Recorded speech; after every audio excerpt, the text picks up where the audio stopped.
সমুদ্রের মাঝখানে সারি সারি দাঁড়িয়ে থাকা ছোট ছোট কাঠের ঘরগুলো প্রথম দেখলে যে কেউ অবাক হয়ে যেতে পারে। দূর থেকে দেখলে মনে হয় যেন বিশাল সমুদ্রের মাঝখানে ছোট্ট একটি গ্রাম তৈরি করা হয়েছে। কিন্তু আসলে এগুলো কোনো গ্রামের বাড়ি নয়, বরং এগুলো শত শত বছর ধরে ব্যবহার করে আসা একটি অসাধারণ মাছ ধরার ব্যবস্থা। এই বিশেষ পদ্ধতিকে সাধারণত বাগান ফিশিং বা লিফট নেট ফিশিং বলা হয়। ইন্দোনেশিয়া, মালয়েশিয়া, থাইল্যান্ড এবং ফিলিপাইনের উপকূলীয় এলাকায় এই ধরনের কাঠামো সবচেয়ে বেশি দেখা যায়। সমুদ্রের অনেক উপর থেকে খুঁটি বসিয়ে তার উপর থেকে ছোট ছোট ঘরগুলো তৈরি করা হয়েছে। অবিশ্বাস্য হলেও সত্য, এই মাছ ধরার পদ্ধতির ইতিহাস কয়েকশো বছর পুরনো। আধুনিক প্রযুক্তি আসার আগে থেকে স্থানীয় জেলেরা এই অভিনব কৌশল ব্যবহার করেছিলেন।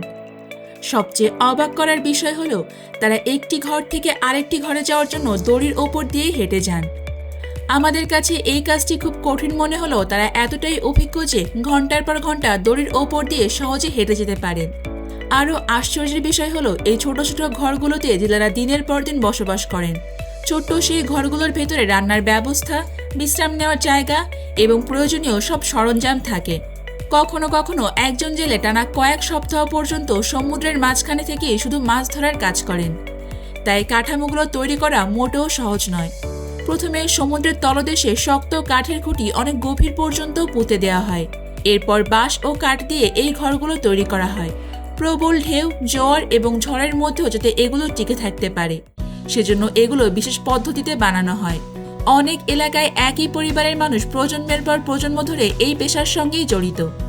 একজন বাবা যেমন তার ছেলেকে মাছ ধরার কৌশল শেখান, তেমনি ছেলে বড় হয়ে এই পেশাকেই বেছে নেয়। এইভাবে এই পদ্ধতি কয়েক শত বছর ধরেই চলে আসছে। সমুদ্রের মাঝখানে বসবাস করা যতটা রোমাঞ্চকর মনে হয়, বাস্তবে এটি ততই কঠিন।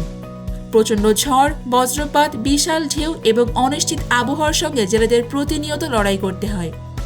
দিনের বেলা এই কাঠের ঘরগুলোকে অনেকটা নির্জন মনে হয়, কিন্তু রাত নামার সঙ্গে সঙ্গে পুরো দৃশ্য বদলে যায়।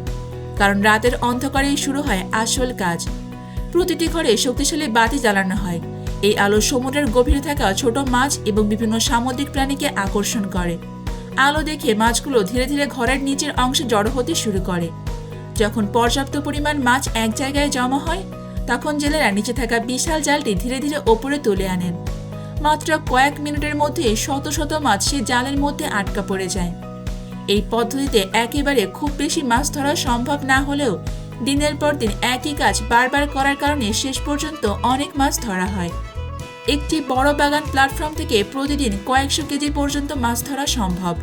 ধরা পড়া মাছ শুধুমাত্র স্থানীয় বাজারেই নয়, বিভিন্ন শহরেও সরবরাহ করা হয়। শুধু মাছই নয়, অনেক সময় চিংড়ি, স্কুইড এবং অন্যান্য সামুদ্রিক প্রাণীও এই জালে ধরা পড়ে। বিশেষ করে স্কুইড ধরার জন্য রাতে শক্তিশালী আলো ব্যবহার করা হয়। আবার দিনের বেলাতেও জেলেরা জাল ফেলে রাখেন। বিকালে তারা সেই জাল তুলে মাছ সংগ্রহ করেন। এরপর একজন ব্যক্তি ট্রলারে করে এসে প্রতিদিন ধরা মাছ সংগ্রহ করে নিয়ে যান। ইন্দোনেশিয়া, সুলাওসি এবং মালয়েশিয়ার কিছু উপকূলীয় এলাকায় এমন শত শত প্ল্যাটফর্ম একসঙ্গে দেখা যায়।